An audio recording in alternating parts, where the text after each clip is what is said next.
Sportez-vous bien. Sportez-vous bien. L'actualité sportive en partenariat avec Intersport. Jean Sureda.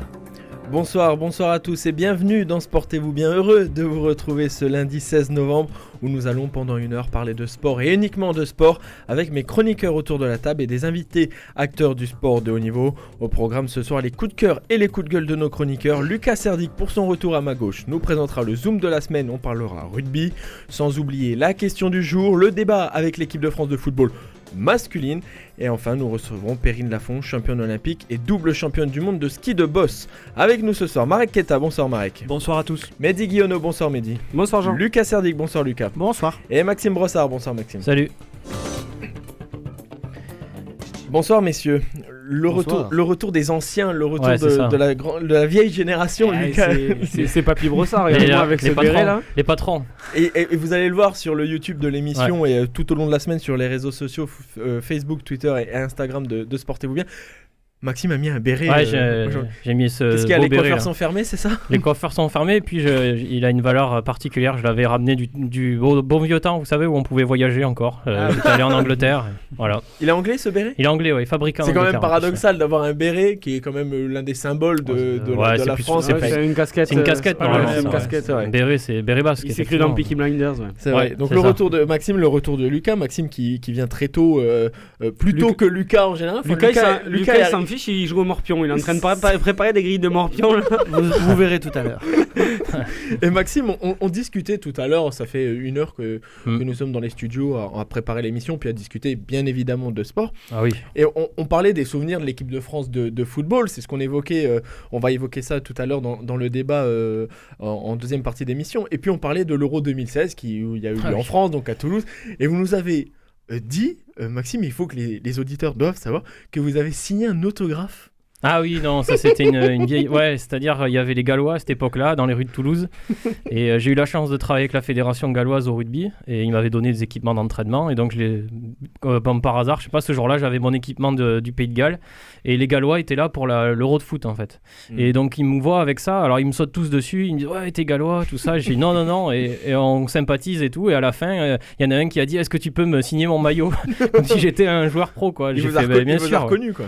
Reconnu, non, je pense pas. Non, il a pas demandé de photos, rien du tout. Non, je suis pas une star au Pays de Galles. Est-ce que quelqu'un autour de la table a déjà signé des autographes, pris des photos en sortant du studio, non? Même moi, j'en ai jamais demandé. C'est vrai? J'ai jamais été autographe. Pourtant, passionné de foot, du TFC par exemple, jamais de selfie autographe. Non, moi je suis dans l'instant. Je préfère regarder ce qui se passe. Et non, j'avoue que de temps en temps des petites photos, mais jamais de selfie autographe. Moi, j'avais une casquette signée par Gilberto Silva. Ancien d'Arsenal, brésilien. Il était en visite à Toulouse, j'étais très petit, du temps où j'étais aux Fontaines encore. Un grand joueur. Visite à Toulouse. Et moi je suis en photo avec dans la région, quoi. Avec Giroud, avec Eden Hazard, la légende, avec Eden Hazard, mais quand il jouait à Lille, et avec Didier Drogba. Quand il jouait à Marseille, il venait à Sochaux quand Sochaux était en Ligue 1, et donc il y avait l'hôtel, et puis mon père m'emmenait, tiens, on va voir les joueurs. Nous par contre, moi j'ai été élevé entre guillemets dans le foot avec les autographes, et j'avais des carnets remplis d'autographes des joueurs qui ont dû faire 3 matchs dans toute leur carrière, dont un à Sochaux ce jour-là. Ah si, non, j'ai dit une bêtise, j'avais des autographes des joueurs du TFC. Quand même. Évidemment, oui. Ouais, j'en avais, avec un maillot avec Stéphane Lief notamment. Et vous, Lucas? J'en avais, mais je les avais pas demandés. C'est vrai? Oui, c'est-à-dire que c'était des cadeaux de gens qui avaient fait l'autographe pour moi et qui savaient que ça me ferait plaisir. J'ai oublié Rick Carrière, excusez-moi. C'est mon idole de jeunesse. J'ai un très bel autographe sur une BD d'Astérix, du Derzo par exemple. Ah oui, d'accord, quand même. Joli. Des choses comme ça. J'ai Aimé Jacquet, moi. Quelqu'un avait croisé Aimé Jacquet et avait demandé un autographe pour Jean de la part d'Aimé Jacquet. Ça c'est gentil. Plus tard, nous signerons des autographes, on fera une séance dédicace. Vous certainement. Oui. Pour la sortie de votre livre.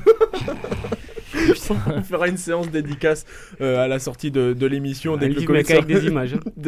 Une BD sera terminé. Pas de dialogue. Merci messieurs, je vois que vous êtes prêts, on va pouvoir démarrer avec les coups de cœur et les coups de gueule.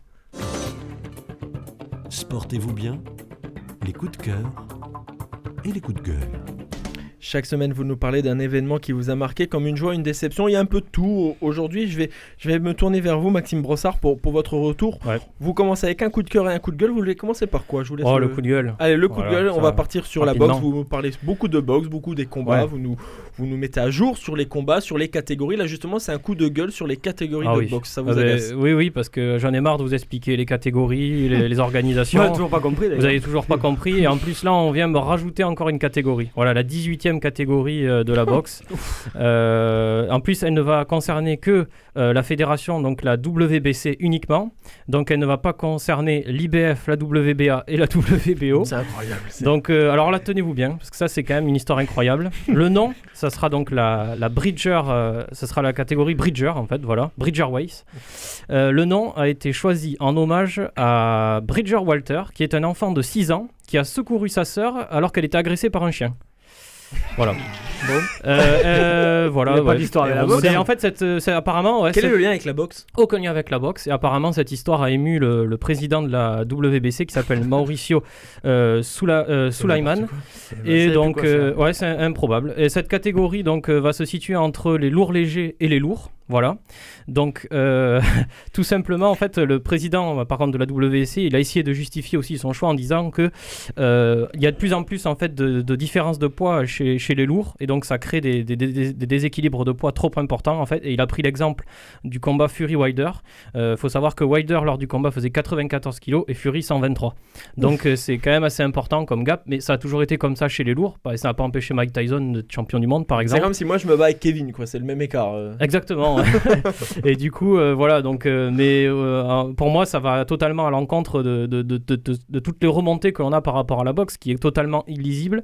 Et en plus, il y a une superposition de champions. Il y a le champion WBC, des super coqs, des mi-moyens, on est perdu complètement. Et donc, pour resituer, en fait, il y a les catégories de base donc, qui sont normalement donc, paille, mouche, coq, plume, léger, welter, moyen, mi-lourd et lourd. Ça, c'était à la base, et on en a greffé à tout ça une flopée de catégories. On en arrive donc à 18 aujourd'hui. Est-ce que la boxe est bien évidemment réputée, elle est suivie dans le monde entier, c'est l'une des disciplines qui rapporte le plus d'argent sur les combats et tout. Mais est-ce qu'ils s'ils veulent gagner encore plus de popularité, j'ai envie de dire, il faudrait peut-être pas tout regrouper en vraiment 5-6 catégories, hommes, femmes, et voilà. Vous avez tout dit. À l'âge d'or de la boxe, dans les années 60, il n'y avait que les catégories que je viens de vous citer, en fait. C'était les grandes catégories, il n'y en avait pas d'autres. Et en plus de ça, il n'y avait pas toutes les fédérations. Là, il y a 4 fédérations, donc c'est totalement illisible. Et vous venez de soulever le problème, il faut tout regrouper, faire pour qu'il y ait un seul champion et dans une seule catégorie. Et ça rendra nettement plus intéressant. C'est plus simple pour les suiveurs et c'est peut-être plus gratifiant aussi pour le sportif d'être champion du monde, toute catégorie, comme on l'entend souvent, toute catégorie. Alors que non, je suis champion du monde de 94 kg, moi je suis champion du monde de 94 kg et 500 grammes. C'est ça, etc. En plus ça se joue vraiment à 500 grammes près des fois. Marek Keta. Moi, à part la confusion finalement que génère cette nouvelle catégorie, est-ce qu'elle sert à quelque chose en fait? Est-ce qu'elle va permettre toujours à des boxeurs d'en affronter certains d'autres d'une autre catégorie? Disons qu'en fait, ils se sont rendus compte qu'il y avait beaucoup de boxeurs qui étaient en poids mi-lourd qui faisaient le saut d'aller en poids lourd parce que ça rapportait plus de visibilité, plus d'argent. Je pense au légendaire Evander Holyfield par exemple, qui a été longtemps mi-lourd et qui est passé en lourd avec succès. Plus récemment, il y a Oleksandr Usyk, un Ukrainien qui a fait de même et qui est en train de performer en ce moment en lourd. Mais voilà, en fait, ils se sont rendus compte que les boxeurs qui faisaient ce gap-là étaient souvent des bons boxeurs. Et je pense qu'ils veulent les regrouper dans une catégorie où ils vont s'affronter entre eux. Sauf que tout le monde ne va pas vouloir boxer pour la WBC, tout le monde ne va pas vouloir faire ces pas ronflants, quoi. On reviendra vers vous, Maxime Brossard, pour évoquer l'exploit historique de l'Argentine contre les All Blacks. C'était samedi matin. Voilà, on revient vers vous tout à l'heure. Je me tourne vers vous, Marek Keta. La NBA reprend en décembre. Ça, c'est votre coup de cœur. Et oui, la NBA, donc la Ligue nord-américaine de basket qui a fixé la date du 22 décembre comme début de saison. Alors, il y a encore quelques interrogations sur le All-Star Game, sur les jeux de Noël. Mais voilà, globalement, la saison va reprendre. Elle sera composée de 72 matchs au lieu de 82 normalement, il me semble. Mais surtout, l'actualité du mois, on pourra en reparler au moment venu, puisqu'en ce moment, c'est surtout l'ouverture du marché des transferts aujourd'hui, avec des big moves qui sont attendus. Malgré le Covid ? Malgré le Covid, mais comment ça, malgré le Covid ? Économiquement, les franchises ont perdu beaucoup d'argent sur la billetterie et tout, mais bon, il y a les droits ça n'a télé, pas impacté les salaires. Non, du tout. Et je crois qu'ils ont fait une réduction aussi de 10% des salaires pour cette saison, donc les joueurs seront moins payés pour justement compenser cette perte financière. En tout cas, aujourd'hui débute ce marché des transferts, des big moves attendus. Mercredi, c'est la draft aussi. Avec on attend beaucoup. Expliquer ce qu'est la draft pour ceux qui la draft, comment dire, en gros c'est les centres de formation. C'est des bourses, en fait, c'est des bourses pour les joueurs. En gros, chaque franchise va chercher chaque année les meilleurs joueurs dans les universités ou bien à l'étranger. La répartition des joueurs qui arrivent en NBA dans les différentes franchises, on va dire ça comme ça. Et ils peuvent venir de la fac ou bien même parfois de pays étrangers. Ou du lycée. Et cette draft, donc, elle est mercredi, ou du lycée, c'est ça. Et notamment un joueur qui est très attendu, c'est Anthony Edwards. Il a 19 ans. Il est pressenti depuis quelques semaines pour être le numéro 1 de la draft. Sa cote, elle a un peu baissé ces derniers jours parce qu'il a rencontré diverses franchises, on ne sait pas trop. Mais c'est le mec qui est attendu vraiment. C'est un monstre physique, un peu à la Zion Williamson. Il fait plus de 100 kilos pour 1m97. C'est une vraie bête. C'est quand même une draft qui est annoncée comme très faiblarde et manque de talent, ce qu'ils appellent les talents générationnels. Les Américains, des mecs qui vont pouvoir porter les franchises et amener au titre NBA. Donc voilà, ça manque un petit peu de tout ça. Après, on a été gâtés les dernières années avec Zion Williamson, quelques années, Luka Doncic, etc., Trae Young. Et juste à signaler aussi que lors de cette draft, il peut y avoir peut-être le Français le drafté le plus haut, puisqu'on a déjà eu Nilikina qui a été pris 9e, si je ne dis pas de bêtises, au Knicks. Et donc, on a Killian Hayes qui joue actuellement en Allemagne, qui est parti jouer en Allemagne, qui est un excellent joueur et qui pourrait être pris peut-être avant la 9e place. Et aussi, on a aussi Théo Malédon, dont on a parlé, qui joue à Lasvel et qui pourrait être pris aussi au premier tour. Donc, 2 Français de plus en NBA l'année prochaine. Et d'ailleurs, en ce qui concerne les Français, en ce moment, il y a Ivan Fournier et Batum qui, eux, ont utilisé ce qu'on appelle la player option. Ça leur permet de décider s'ils restent ou pas dans leur franchise contre la décision de leur franchise, en fait. Donc, eux, ils l'ont activé. Ça veut dire qu'ils vont rester dans leur club. Pas forcément, mais qu'ils vont au moins toucher. Ils sont sûrs de toucher l'argent. C'est ça. Mais après, ils peuvent être tradés quand même. C'est ça. Lucas Cerny. Juste 5 secondes pour dire que moi, plus que la draft cette année, vraiment, c'est les big moves dont parlait Marek que j'attends très, très fortement, et notamment les 2 gros de Houston, Westbrook et Harden, qui sont a priori sur le départ. Harden pour aller aux Nets, où il ferait un trio avec Durant et Irving qui serait juste assez monstrueux, et qui placerait direct les Nets en tête des favoris. Donc ça c'est des mouvements NBA qu'on attend avec grande impatience. Gardez la parole, Lucas Serdic. On va prendre la voiture, on va prendre la moto, on va accélérer. Vous, c'est un double coup de cœur sur la Formule 1 et la MotoGP. Alors il y a Lewis Hamilton qui est devenu champion du monde ce week-end pour la 7e fois et égalé Michael Schumacher. Mais c'est vraiment sur la saison globale qui était mal partie. Enfin, tous les grands prix ont eu lieu en Europe, on sait tous à cause du Covid. Mais globalement, pour les Français aussi, c'était une bonne saison de sport mécanique. Une saison historique tout simplement, grâce à Pierre Gasly et grâce à Fabio Quartararo, avec les premières victoires en MotoGP et le jeune prodige français, même s'il est sorti de la course à la Coupe du Monde dans les 3-4 derniers Grands Prix à cause d'une moto un petit peu défaillante. On s'est vraiment réintéressé à la MotoGP cette saison grâce à lui et grâce au fait que Marc Marquez était out très vite vu qu'il s'est blessé. Oui. Et je crois que son premier titre, sa première victoire à Quartaro, on était chez vous pour tout dire. Et c'est vrai, c'était chez vous. Et c'était fort bien. Voilà. On a bien mangé. Voilà. La parenthèse étant refermée, on peut parler de sport, n'est-ce pas ? C'est ça. Non, mais voilà, pour dire que la MotoGP nous a intéressés cette année parce qu'il y a une vraie lutte, parce que voilà, il y a un champion français qui émerge. Les audiences le disent, sur Canal+, on a plus 69%. C'est plus que le foot, je crois.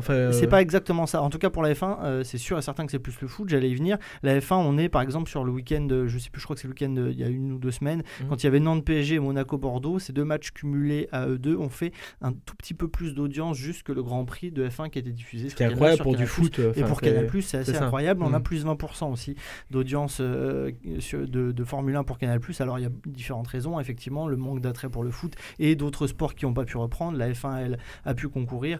Et puis on se moque un petit peu qu'il n'y ait pas de public. Mais il y a aussi quelques petites choses qui sont venues. Pierre Gasly, une bonne diffusion en général de Canal+, mais ça fait plusieurs saisons qu'on le dit. Oui. Et puis voilà, on sent aussi que c'est une saison un petit peu charnière que l'année prochaine, avec Aston Martin qui arrive, avec Mercedes qui ne sait pas encore si elle pourra compter sur Lewis Hamilton ou non. Il y a pas mal de mouvements et ça donne un petit peu d'intérêt. On a vu Ferrari au fond du trou. Je pense que la Formule 1 et la MotoGP, pour eux, c'est une saison vraiment particulière qui va lancer de belles saisons d'audience en tout cas.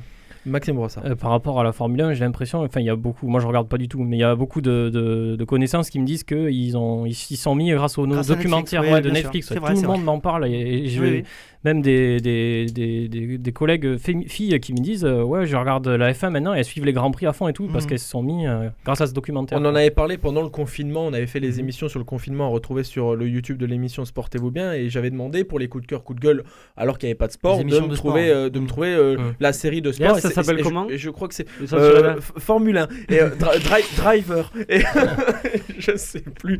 Et c'est vrai que Drive to Survive. Voilà, et c'est vrai que je suis l'exemple que vient de donner Maxime Brossard. C'est vrai que la Formule 1, on regardait, on s'intéressait sur les grandes lignes, loin d'être passionné. Je me considère toujours pas comme passionné, mais c'est vrai que cette série où il y a eu 2 saisons, j'espère que la 3e va avoir lieu. Ça sera au courant janvier-février après la saison de Formule 1.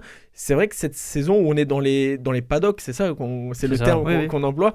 Il n'y a pas de langue de bois, on entend tout, on voit le patron de Ferrari s'engueuler avec le patron de Renault. Je crois qu'ils ont bien compris leur intérêt à la Formule 1 de faire ça. C'était bien. Non, c'était vraiment effectivement. J'invite à tout le monde d'aller sur Netflix voir cette série qui est très très bien et qui apprend les bases entre guillemets de la Formule 1 et qui montre que c'est pas juste conduire une voiture, il y a d'autres choses derrière. Et oui, là les prochaines semaines s'annoncent vraiment passionnantes aussi à suivre, ne serait-ce que pour les tractations et savoir ce que va décider Lewis Hamilton. En fonction de ça, il pourrait se passer beaucoup de choses. Je me tourne vers vous, Mehdi Guillonneau. Là, on va changer de décor. C'est moins marrant là d'un coup. On va parler de l'équipe de France de football. Les hommes en deuxième partie d'émission dans le débat, mais là on va parler des filles où il y a eu une communication, une interview qui va faire parler, qui fait déjà parler. La preuve, on en parle là aujourd'hui de la capitaine, plutôt l'ex-capitaine, je pense, de l'équipe de France, Amandine Henry, sur le Canal Football Club. Et un choc un petit peu pour le foot féminin et pour le foot en général. On s'y attendait vraiment pas à ça. Donc hier soir, en fait, Amandine Henry, capitaine de l'équipe de France, s'est exprimée dans le Canal Football Club. Elle a reproché beaucoup de choses à la sélectionneuse de l'équipe de France, Corinne Diacre, notamment un mal-être ambiant au sein de la sélection française. Lui a notamment reproché le fait de ne pas avoir vécu à fond la Coupe du Monde en France, où elles n'ont pas profité de grand-chose. En fait, elles étaient enfermées et il n'y a pas eu tant de communion que ça avec le public. Et voilà, c'est surtout le management de Corinne Diacre qui est pointé du doigt, et elle a parlé d'un management un petit peu de la peur, donc un petit peu à l'ancienne. Et voilà, donc il y a beaucoup de cadres qui lui reprochent ça. Il y a Sarah Boidi, qui est la gardienne de l'équipe de France depuis plus d'une dizaine d'années, qui refuse de venir en équipe de France maintenant tant qu'il y aura Corinne Diacre. Elle a enlevé le brassard à Wendy Renard. Elle a enlevé le brassard à Wendy Renard, qui est peut-être la meilleure défenseuse du monde et qui est de tous les temps, même quasiment. Qui est une des 3 ou 4 ou 5 meilleures joueuses du monde, donc qui peut paraître très surprenant, qui a gagné des dizaines de titres avec Lyon. Oui, qui n'a jamais posé de problème nulle part. C'est exactement ça, jamais posé de problème. Et Amandine Henry, elle ne l'a pas pris là pour un rassemblement alors que c'est sa capitaine, avec un coup de fil qui a duré 10 secondes selon la joueuse. Secondes, ouais. Voilà, on a du mal à envisager ça entre Didier Deschamps et Hugo Lloris, par exemple. Voilà, un échange aussi court et aussi froid. On a du mal un petit peu à voir ça. Et moi, ce que je retiens de tout ça, de Corinne Diacre, c'est qu'en fait, cette femme, moi, j'ai pas envie de l'accabler, c'est parce qu'en fait, elle vient d'un milieu qui... Elle vient du foot amateur. Elle représente le foot amateur. Elle vient d'un milieu amateur. Elle était dans un club Soyo qui représente le foot féminin amateur. Et donc elle a un côté un petit peu. Elle a un côté un petit. Elle n'a pas les codes. Elle est un peu prof de sport, un peu militaire, etc. Sauf que gérer des stars, gérer les joueuses de l'Olympique Lyonnais qui sont des stars. C'est le Real Madrid chez les femmes, l'Olympique Lyonnais. Mais voilà, ils ont un impact qu'on n'avait jamais vu. Les joueuses lyonnaises, elles peuvent être reconnues dans la rue maintenant. Et puis voilà, il y a un impact médiatique. Voilà. Elle a du mal à les. Des fois, il faut les cajoler, il faut les chouchouter. Et ça, elle ne sait pas faire. Elle le fait pas, et voilà, ça marche clairement pas au niveau relationnel.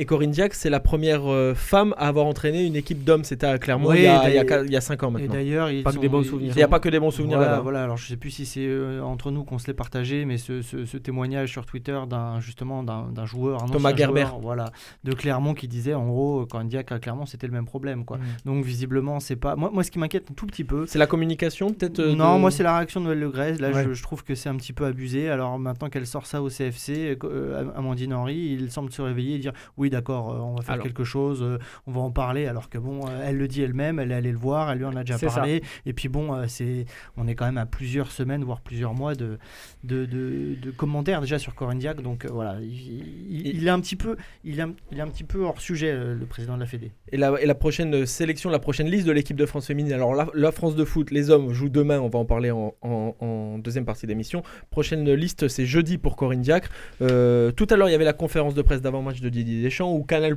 les journalistes de Canal+, lui ont posé la question. Il les a...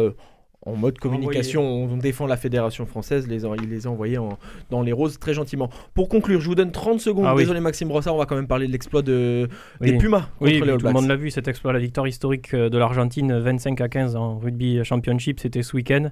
Voilà, c'est la deuxième défaite consécutive pour les All Blacks, ça n'était pas arrivé depuis 2011. Et donc Ian Foster, le nouveau sélectionneur d'All Blacks, est déjà sur la sellette, il s'est fait littéralement incendier par la presse de son pays.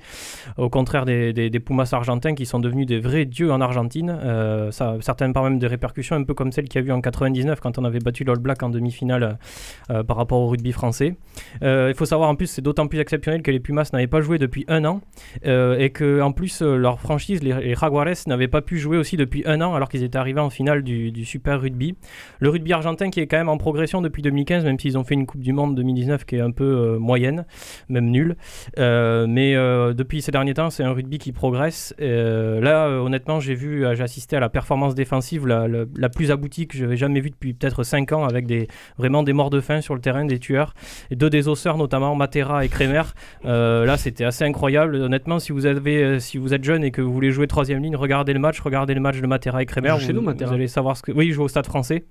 Et il y a surtout un joueur que je voulais mettre en lumière, c'est Nicolas Sanchez, l'ouvreur du Stade Français, qui a une histoire aussi un peu particulière par rapport à ce retour avec les Pumas. Il avait été un peu remplacé par Roda Pieta durant la Coupe du Monde, il a repris sa place de titulaire, il a mis les 25 points du match. Il faut savoir qu'en plus il a perdu sa sœur tragiquement durant le Covid, durant la période de confinement, et voilà, il a lâché ses tripes sur le terrain pour la victoire. Comme tous ses coéquipiers, il y avait beaucoup de larmes, et c'était vraiment un moment historique pour le rugby en général.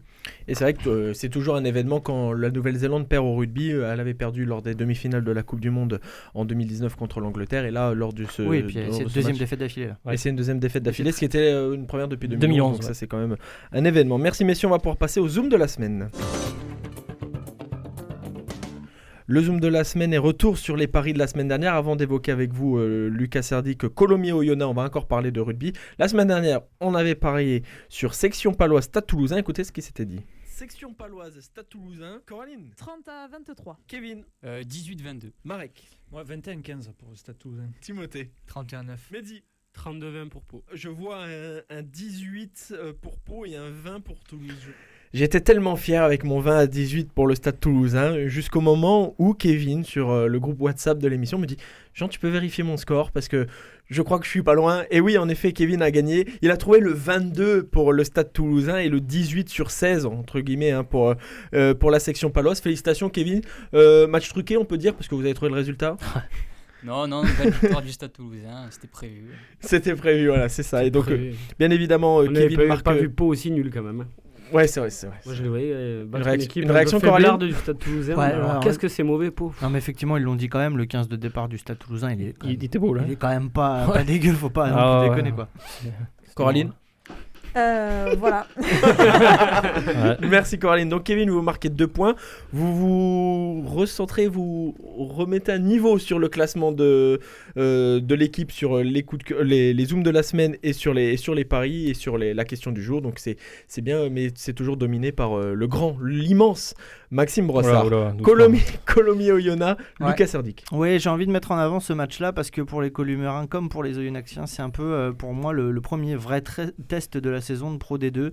Voilà, on est sur 2 clubs qui sont dans les premières places du classement, même si Oyonnax est vraiment très bien parti, puisque 7 matchs, 7 victoires. Ils sont quand même 2e derrière Vannes qui a 2 matchs en plus, une victoire, une défaite en plus.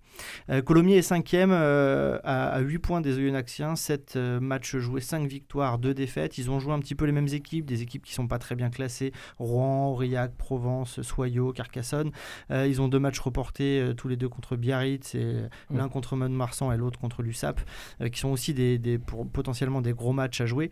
Mais voilà, Colomiers, si Colomiers arrive à battre Oyonnax sur sa pelouse là, lors de cette 10e journée, on pourra dire que les Colomiérains jouent peut-être la montée. Et voilà, ça peut vouloir dire beaucoup. Alors que si Oyonnax l'emporte, on est clairement sur le très très très gros favori de la saison. Enfin, Maxime Brossard, je suis sûr qu'il est d'accord avec ça. C'est ce que nous disait le président de Colomiers, Alain Carré, qui visait quand même les 6 premières places, et il nous le disait la semaine dernière, une émission à réécouter bien évidemment sur le YouTube de l'émission. Maxime Brossard. Bah oui, de toute façon Colomiers, il faut qu'ils confirment justement face à ce genre d'écurie, s'ils veulent prouver qu'ils doivent faire partie du top 6. C'est l'occasion idéale, ils auront l'avantage en plus d'être à domicile, même s'il n'y a pas forcément le public. Ils restent sur une défaite, leur première depuis la première journée c'était à Carcassonne, alors que voilà, on l'a dit, Oyonnax, c'est 7 matchs, 7 victoires. On va partir sur les pronostics. Honneur au vainqueur. Il est pas facile cette il est complexe. On va voir si Kevin avait de la chance la semaine dernière. Vous sentez que je l'ai mauvaise quand même, Kevin, non? Ça se voit. Je me tourne vers vous, Kevin. Colomiers, Oyonnax, Kevin. 29-21. On garde dans l'ordre, donc Colomiers 29 et Oyonnax 21. Coraline. 15-18. 15-18, donc victoire de Oyonnax. Je l'avais dans l'ordre, bien évidemment. Colomiers, Oyonnax. Maxime Brossard. 27-18. 27-18. Mehdi. 19 partout. Pas mal. Ou la grosse cote. Marek. Et 25-21. Lucas. 16-15. Et moi, je vois un 17-12 pour donc Colomiers. On voit tous une victoire. Ça sent le bon plan pour Coraline quand même, cette histoire. Hein. Petite victoire d'Oyonnax à Colomiers. Ils avaient gagné la saison passée. Ils avaient gagné la saison passée. En plus, Oyonnax avait gagné à Colomiers. Donc il n'y a que Coraline qui a mis Colomiers, il y a Mehdi qui a mis match nul, et tout le monde derrière a mis Colomiers. Donc voilà. Coraline a mis Oyonnax. J'ai mis Oyonnax. Oyonnax, pardon. Voilà, c'est ça. Donc voilà, on verra et on suivra bien évidemment les performances de Colomiers. On en parlera dès lundi prochain. Merci messieurs, là on va pouvoir passer à la question du jour. Sportez-vous bien ? La question du jour. La question du jour. Les questions du jour, j'ai 3 questions. Allez, je vais commencer par celle-là. Je veux qu'on parle de celle-là, vous allez comprendre pourquoi. Que s'est-il passé lors des championnats du monde de Formule 1 ? On va rester dans le thème, vous avez compris que c'est pour parler d'Hamilton tout à l'heure, c'est pour ça que j'étais content que vous me fassiez le coup de cœur sur la saison globale. Que s'est-il passé donc lors des championnats du monde de Formule 1 en 1970 ? Je vous écoute, Kevin et Coraline, vous avez le micro ouvert, bien évidemment. Il y a eu 2 vainqueurs, égalité. Du tout. Mais il y a un lien avec le vainqueur. Il n'y a pas de vainqueur, il y a un vainqueur. Mais il est mort. Eh bah oui. C'est Fangio ? Eh bah oui. Il est mort, c'est le seul. Déjà. C'est celui-là ? C'est le seul champion du monde à titre posthume. Donc c'est un autre l'Autrichien qui. Ah, l'Autrichien. Pardon, j'ai une énorme connerie alors. Il a perdu la vie sur la route En fait, lors des essais du Grand Prix de Monza en Italie, il est donc mort le 5 septembre à Monza en 1970. Et en fait, il avait tellement d'avance qu'en fait il restait 4 courses, mais il n'a jamais été rattrapé, donc il a été champion du monde en 1970. Il était bon le gars. C'était trop facile, j'en suis La modestie de Lucas Serdi. Justement, si c'était trop facile, et d'ailleurs je remercie Eric Dupry qui est un chroniqueur qui vient nous voir de temps en temps dans cette émission qui m'aide. Je vais vous redemander une autre particularité. Je veux la particularité de la voiture de l'écurie Tyrrell lors des championnats du monde 1976-1977. Elle n'avait pas de roue, non, Elle avait 2 moteurs. 2 moteurs, non. Elle était à propulsion et non à traction. Non. À traction, c'était un diesel. Mais pas à propulsion. Non. Elle était à 4 roues motrices. Non. C'était pas un diesel. Un diesel, non. Enfin, peut-être, mais c'est pas ça. Voilà. C'est pas ça. Je croyais que c'était facile, monsieur Serdi. Non, mais là, je fais juste durer le suspense. Particularité. Elle avait pas de pilote. Automatique. Alors là, quand même. Quelle année c'était ? 1976. Oui, là. C'est une particularité technique sur la voiture ? C'est sur la voiture, oui, la voiture de la. C'est la première à avoir eu un turbo, non ? Non. Elle avait les vitesses automatiques pour la première fois ? Non. Manuel, du coup, pour la première fois. C'est la séquentielle au volant, là, non ? Non. Et technique, Maxime, il dit qu'il connaît pas trop les meilleurs. Je connais les voitures. C'est comme pour le foot où je suis pas trop là. J'étais concessionnaire. Je sais pas, mais je connais la taille des ailerons, si tu veux. Voilà, Alors. Il n'y avait pas d'aileron. Eh ben oui. Non, c'est pas vrai. Ça fait 3 fois que vous me la faites, j'en suis Tyrrell en et plus. ça commence à bien faire. Pardon? Tyrrell. Non. Ouais. La marque. Tyrrell, Tyrrell. La farm. Je l'ai dit Ouais, en français. Allez, il vous reste 30 secondes. C'est la première fois qu'il y avait des marques sur la F1. Et pas du tout. Et c'est la 4e fois que vous me le faites. C'est un lien avec la carrosserie ou la motorisation? Plutôt Plus ça va, motorisation. plus ça va, plus vous Motorisation. ressemblez à Philippe Bouvard. C'était un V12. C'est vrai? C'est le premier V12, c'est le premier V12. turbo, c'est le premier. Non, je non. connais rien moi. C'est 8. Il n'y avait pas de frein. Non. Compression. Voilà, on est bloqué là. C'est des changements au stand. Pas non. du tout. Je vous donne la réponse. Vraiment, il m'énerve là. Ah, c'est dur là. En fait, il y avait tout simplement 6 roues. Une Ah, voiture à 6 roues. C'est un 36 tonnes le truc. C'est pour les bébés. Écraser les autres. On y met 2 supplémentaires Non, mais pour du les coup, enfants. c'est plus une voiture là. C'est une voiture de. Et il faut savoir qu'ils ont fait un doublé, première et deuxième place lors du Grand Prix de Suède en 1976. Pourquoi c'est pas resté du coup Qu'est-ce qui s'est passé? Pourquoi c'est pas resté du coup cette innovation là de 6 roues là Je ne sais pas, marché. mais 6 roues. Lucas Serdic vient de m'envoyer un stylo parce que je l'ai battu. Je demande la VAR. Et je l'ai surtout J'ai agacé. rien lancé moi. Mais voilà, donc il y avait 6 roues sur cette voiture de Formule 1. Aujourd'hui, c'est absolument. Au niveau du inimaginable. poids déjà. On va être honnête, je voulais parler de Lewis Hamilton, je voulais parler de Michael Schumacher, mais on n'a pas le temps, on se retrouve dans moins de 3 minutes, à tout de suite.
Portez-vous bien. Le débat. Et avant de venir sur le débat, j'ai fait une petite boulette, c'est-à-dire que j'ai posé la question lors de la question du jour sur ce qu'il s'était passé lors des championnats du monde de Formule 1 en 1970. Lucas, très très fort, avait trouvé qu'un pilote avait été champion du monde à titre posthume, mais j'avais pas donné le nom, j'avais oublié de le noter pour tout dire aux auditeurs. Donc c'est Jochen Rindt, qui est malheureusement décédé le 5 septembre lors des essais libres du Grand Prix d'Italie, mais qui a quand même été champion du monde parce qu'il avait tellement de points d'avance à 4 courses de la fin que le second n'avait pas pu le rattraper, et le barème des courses était 9 points, 6 points, 4, 3, 2, 1, donc c'était pas comme aujourd'hui où il y en a 25, 10, 12, 14 et voilà, donc voilà, au moins tout est clair, tout est complet, et Lucas Serdi, vous marquez quand même votre point. On part au débat. Vainqueur samedi du Portugal, les Bleus ont sans doute réalisé leur meilleur match d'après Coupe du Monde 2018. Des cadres présents, une tactique rodée, les Bleus semblent encore bien forts à quelques mois de l'Euro 2020. Messieurs, question simple, on répond que par oui ou par non. Est-ce que l'équipe de France est l'équipe à battre même, je vais aller plus loin, lors de cet Euro qui débutera le 11 juin prochain? Mehdi Guillaume. Oui. Maxime Brossard. Bien sûr. Marek Keita. Oui. Et Lucas Serdic. Oui. Bon, on est tous d'accord pour le débat. On va en parler. C'est l'équipe à bas. Pourquoi? Parce qu'elle est forte, ou parce que juste avec simplement entre guillemets le statut de champion du monde, on la met dans les favoris? Non, mais c'est intéressant ces deux termes que vous employez. Je dirais plutôt à abattre, parce que elle est battable, cette équipe de France. Mais c'est vrai que subir plusieurs défaites d'affilée, où ça pourrait vraiment les mettre à terre. Donc oui, c'est une équipe qui est très dangereuse. On l'a vu ce week-end effectivement avec une énorme performance, et notamment venant de la part de certains joueurs, d'un joueur en particulier. Moi, j'ai été impressionné par Adrien Rabiot, qui est venu dans ce milieu à 3 avec Pogba, Kanté, vraiment compléter ce duo qui fonctionnait très bien. Je crois qu'on n'a jamais perdu avec Kanté Pogba. C'est surtout ça qui m'a impressionné. Voilà. Je laisse la parole aux autres, mais Lucas, oui. On décriait Pogba pour son match contre la Finlande, on disait que Varane était moins bien, on disait qu'Hernandez Pavard s'était blessé, c'était limite, on disait que Griezmann n'est pas bien au FC Barcelone. Il y avait tout contre l'équipe de France samedi, surtout l'adversaire qui est d'une énorme qualité, qui est sans doute la meilleure équipe du monde à l'heure actuelle. Voilà, là l'équipe de France a répondu. Oui, c'est vrai, l'équipe de France a répondu présente, mais effectivement, à 3 jours près, si on faisait ce débat, on était tous là, on aurait peut-être tous dit oui, non, mais la France, merci, mais dès qu'il y a 2-3 absents ou 2-3 méformes, ils perdent 2-0 contre la Finlande. Il faut juste essayer de prendre un peu de recul. Je trouve que la vraie équipe de France, c'est une équipe qui est un tout petit peu, qui est à peu près au même niveau que le Portugal. Voilà, là, cette victoire 1-0, elle est belle parce qu'elle vient après une défaite, parce qu'effectivement, il y a des joueurs cadres qui sont revenus en forme. On espère qu'à l'Euro, tous les joueurs qui comptent seront en forme, et là on aura effectivement une équipe de France très, très costaud, que les autres devront battre, tout simplement parce qu'on est champion du monde en titre, parce qu'on a un réservoir, on est vice-champion d'Europe en titre, vice-champion d'Europe en titre en plus, qu'on a un réservoir de joueurs talentueux évidemment, qui sont aujourd'hui dans tous les meilleurs clubs du monde, et que les gens veulent à tout prix, enfin s'arrachent, on va dire. Donc oui, sur le papier on est l'équipe à battre. Il faudra être au moins aussi bon que sur ce match contre le Portugal. Comme par hasard, ça coïncide avec le retour en 4-2-3-1, c'est-à-dire le schéma qui a fait que l'équipe de France est devenue championne du monde en juillet 2018, Mehdi. Didier Deschamps, il veut nous refaire la même que de toute façon qu'à la Coupe du Monde. On part sur un copier-coller, peut-être pas complètement, parce que Martial, même s'il a raté a marqué des points à voir. Alors moi j'ai un doute, je pense que si Kylian Mbappé sur le terrain, je ne sais pas si Anthony Martial y est, et ça sera peut-être justement Olivier Giroud. Par contre, si Kylian Mbappé n'est pas là, effectivement, jouer avec Martial, ça apporte beaucoup plus de solutions, puisque c'est Coman qui joue à la place de Kylian Mbappé. Donc, je ne suis pas complètement sûr que Martial sera titulaire non plus. Mais voilà, effectivement, ça a apporté... Moi, ce que j'ai apprécié sur ce match-là, c'est la qualité du jeu proposé. Comme l'a dit Marek, moi ça m'arrache la bouche de le dire, parce que je n'aime pas du tout la personne, pas forcément le joueur, mais même la personne. Moi j'ai beaucoup de mal avec les caprices d'Adrien Rabiot, et avec sa mère aussi, la gestion de sa carrière, et il a été énormissime, Adrien Rabiot. Après il faut voir une chose aussi, c'est que le rythme n'était pas fou, ça partait pas non plus dans tous les sens. Voilà, il y a eu toujours beaucoup de maîtrise de la part de l'équipe de France. Mais c'est à cause de la France. Exactement. Et dans ce jeu-là, Adrien Rabiot, il n'y a pas de souci. Et que ce soit Rabiot ou Pogba, n'importe quel joueur brille plus facilement quand tu as un Kanté derrière qui fait ce match qui sort. Ouais, monstre. N'Golo Kanté. Après, juste pour revenir à une chose sur l'équipe de France, moi, plus que la qualité du jeu, plus que tout ça, je pense qu'elle a pris un ascendant psychologique sur tous ses adversaires. Un peu comme l'Espagne ou pas? En 2008, 10, 12. Non, c'est encore plus fort. Pour moi, c'est encore plus fort. Il y a une puissance, il y a vraiment un côté psychologique. Je sais pas, cette équipe-là, elle mange la tête de ses adversaires. La Croatie joue 10 fois mieux au foot que nous. Le Portugal a d'aussi bons joueurs que nous et joue largement aussi bien que nous au foot. Et voilà. Et moi, j'ai senti ça. Ronaldo n'a jamais marqué contre nous. Et voilà. Et c'est ce que j'allais dire. Je le sens notamment, par exemple, avec Cristiano Ronaldo. Normalement, 6 matchs contre une équipe, Cristiano Ronaldo, il a au moins mis un but. C'est pas le cas contre l'équipe de France. Et on sent qu'il y a un complexe. Quand ils passeront ce cap-là, je pense que les Portugais sont capables de nous en coller 2 ou 3. Voilà. Mais je sais pas, on leur rentre dans la tête à ces mecs-là et ça fait. Malgré la victoire en finale, le football peut se jouer aussi dans la tête. Est-ce que c'est un message fort envoyé à l'Europe ? Parce que moi je pense aux Allemands qui jouaient contre l'Ukraine, ils voient qu'il y a Portugal-France, c'est-à-dire le champion d'Europe contre le champion du monde. On est à 8 mois de l'Euro et l'Allemagne va jouer contre le Portugal et la France. Ils sont tous allés sur l'application match en direct et ils ont tous allé regarder le résultat. Et quand on voit que la France a gagné, est-ce qu'il y a un gros message pareil pour les Belges, pour les Italiens, pour les Anglais ? Je suis pas sûr à 100% qu'ils soient focalisés à ce point-là sur l'équipe de France. Ils ont déjà de leur chat à fouetter, on va dire. Ils s'y intéresseront d'ici quelques mois, pas tout de suite. Peut-être. Maxime Brossard. Puis mentalement, je fais un parallèle justement avec les sports de combat. S'il y a un adversaire qui vous mange le cerveau, on va dire, généralement les adversaires qui suivent, ils prennent le match pas comme une peine, mais plutôt comme un challenge. C'est-à-dire vous allez essayer justement de tout faire pour faire déjouer cette équipe et vous n'allez pas justement arriver sur le terrain abattu en vous disant oh non, on tombe contre eux, comment on va faire et tout. Et plus les matchs vont passer, plus cette motivation va peut-être grandir chez les adversaires et ça va devenir de plus en plus difficile, je pense, pour l'équipe de France. Pendant ce temps-là, on se met même pas à la place de ces pauvres Hongrois qui se retrouvent entre Français, Portugais et Allemands. Bon, moi c'est tout bénef pour eux. C'est tout bénef parce que on attend quoi ? On attend à ce que les Hongrois prennent 0 points et mettent 0 but. Ils seront chez eux quand même, donc peut-être s'il n'y a pas les content au basket de tomber sur les États-Unis, je sais pas moi, États-Unis, Espagne, Espagne et Serbie ou un truc comme ça. Je pense qu'on fera la gueule un petit peu quand même. C'était un grand pays de foot, la Hongrie, quand même. Oui, c'est vrai. Ce fut. Juste pour reparler on parlait un peu du statut de l'Allemagne. Moi, je suis pas sûr que cette équipe d'Allemagne fasse vraiment partie des grands favoris de l'Euro. Justement, l'Espagne, c'est la même chose. L'Espagne, elle vise la Coupe du Monde 2022, absolument pas l'Euro. Attention à l'Italie. À un moment. Alors l'Italie, il manque de stars, pour porter. C'est un gros collectif, mais qui, tu vois, c'est le genre. C'est des stars qui vont se révéler. Elle ressemble là, tu vois. Ouais, mais cette équipe d'Italie ressemble à celle de 2016, c'est-à-dire une équipe qui jouait super bien, mais qui se fait sortir sur un coup du sort parce qu'elle a pas le talent, justement, un ou deux talents comme nous on a, et voilà, pour se sortir un petit peu d'un match difficile, de la panade. Je pense qu'il y a la Belgique, le Portugal, la France, voilà. C'est les trois plus grosses équipes. Le Portugal et la Belgique, ce sont les deux seuls, entre guillemets, dans le foot, rien n'est sûr, c'est les phrases de footballeurs, mais est-ce que c'est la Belgique et le Portugal où la France doit s'inquiéter le plus dans cet Euro ? C'est les deux équipes qui sont à notre niveau, si ce n'est peut-être plus de temps en temps. Ouais, mais il n'y a pas le passé. C'est pour ça que moi, je me méfierais je me méfierais toujours plus de l'Italie. L'Italie, ils ont l'expérience que le de ça. Portugal ou la Belgique, parce qu'ils n'ont pas le passé. Et puis surtout, mais ils avancent masqués un peu. Donc il y a le côté où on les attend pas, justement, comme ça fait longtemps qu'ils n'ont pas. Pour moi, il y a une génération là en Italie. Qui monte. La Serie A, elle est vraiment attractive. Il y a vraiment du jeu, il y a quelque chose qui se passe. L'Italie n'a pas perdu depuis 21 matchs. C'est le championnat où il y a le plus de buts, je crois, la Serie A depuis début de saison. Après, le souci, c'est que les mecs, ils jouent à Sassuolo, quoi. Donc je suis pas sûr que sur les gros matchs. Moi, je sais pas.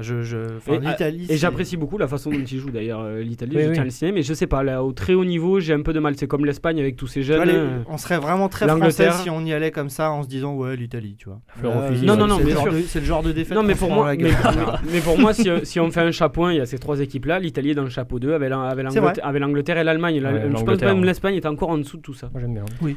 Et l'équipe de France qui donc s'est qualifiée on n'en a pas parlé, qui a battu le Portugal, qui s'est qualifié pour le Final Four de la Ligue des Nations. Il y a quand même une grosse dotation, je me suis renseigné, puisqu'on parle de coupe à Mickey, souvent on entend cette expression. Il y a quand même 2,5 millions à la fédération pour le vainqueur. Pourquoi Noël Le Graët il met la pression à Deschamps pour c'est gagner c'est ça. Juste pour ça, il veut des sous. Ça reste un trophée international avec une sélection, même si c'est toujours moins que l'Euro et la Coupe du Monde, bien entendu.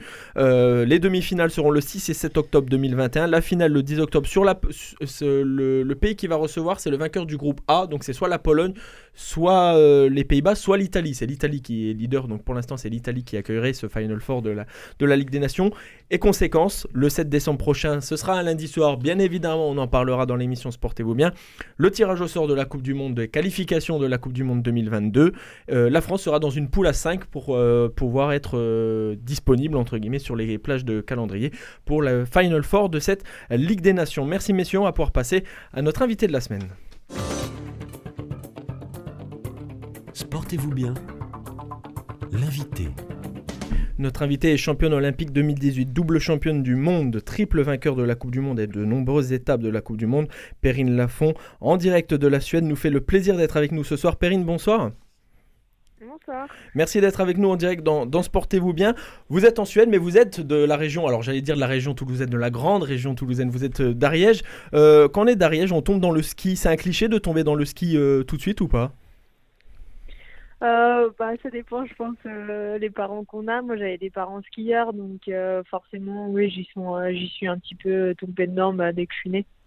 On parle souvent de, quand on entend la natation, où on dit voilà, je fais du 200 mètres, mais il y a plusieurs disciplines. Pareil pour l'athlétisme, je fais du 3000 mètres steep, mais par contre, il y a du 100 mètres, 200 mètres. Justement, vous faites du ski à bosse. Est-ce que c'est la même chose ?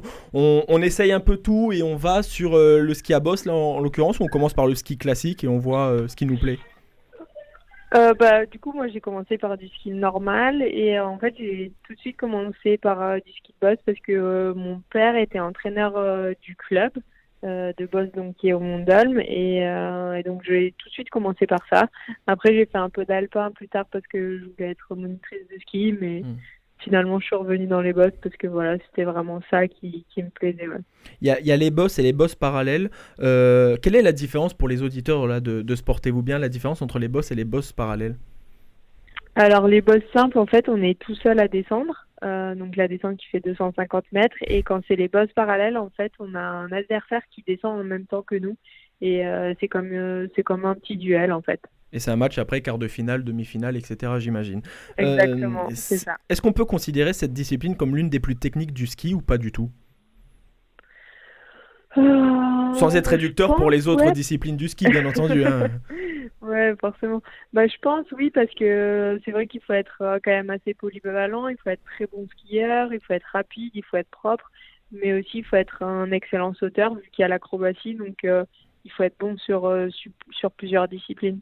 J'ai évoqué votre palmarès dans la préparation, championne olympique en 2018, championne du monde, les Coupes du Monde, on en parlera juste après, mais le titre olympique en 2018, mais vous avez commencé les Jeux olympiques en 2014 à Sotchi, en Russie, à 15 ans. C'est quand même assez fou avec le recul, non ? À 15 ans de faire des Jeux olympiques. Ouais, c'est vrai que c'est un peu jeune. Et quand on vient quand on se regarde aujourd'hui, bon, même si il y a encore l'avenir et la carrière devant vous, mais de se dire j'ai commencé les JO à 15 ans, qu'est-ce qu'on se dit qu'aujourd'hui je le referai pas, même si il y a eu l'expérience pour après les JO de Pyeongchang en 2018, mais voilà, qu'est-ce qu'on se dit là aujourd'hui ? Que je commence à être vieille, hein. J'ai maintenant 8 ans déjà, donc non, mais c'est sûr que oui, après quand j'y repense, c'est vrai que c'est exceptionnel. Enfin, ça arrive pas à tous les athlètes de pouvoir faire ça, donc c'est sûr que c'est chouette. Après, je pense que j'ai encore de belles choses à faire, donc je regarde pas vraiment. Enfin, je suis pas là tous les jours à penser à ce que j'ai déjà fait. Je pense plutôt à ce que je vais faire prochainement, surtout. Il y a les championnats du monde en 2021, on en parlera tout à l'heure aussi. Les JO de 2014 ont servi, j'imagine, en 2018, malgré l'insouciance peut-être qu'on a à 15 ans. Ça vous a servi pour 2018 ? Ah oui, clairement, je pense que j'aurais pas aussi bien géré les Jeux de 2018 si j'avais pas fait ceux de 2014. J'ai énormément appris sur l'événement, de comment ça se déroulait, à quel point c'était un événement hors du commun que j'avais jamais vécu, donc forcément ça nécessite toute une préparation spéciale, donc forcément oui, ça m'a beaucoup servi pour ceux de 2018. Question d'un chroniqueur, Lucas Serdic. Oui, bonsoir Perrine. La Coupe du Monde là, va commencer, on sait tous quel est le contexte un peu compliqué de ces derniers mois. Comment vous avez fait pour vous préparer ces derniers mois avec tout ça ? Vous avez pu quand même ? Globalement, on s'est quand même super bien entraîné. On a la chance d'avoir des structures en France qui nous permettent de pouvoir s'entraîner à la maison, que ce soit autant sur le plan physique que sur le côté ski, parce que voilà, on a pu skier sur le glacier de Val d'Isère cet été. Donc c'était super d'avoir tous ces stades à disposition pour de pouvoir bien s'entraîner.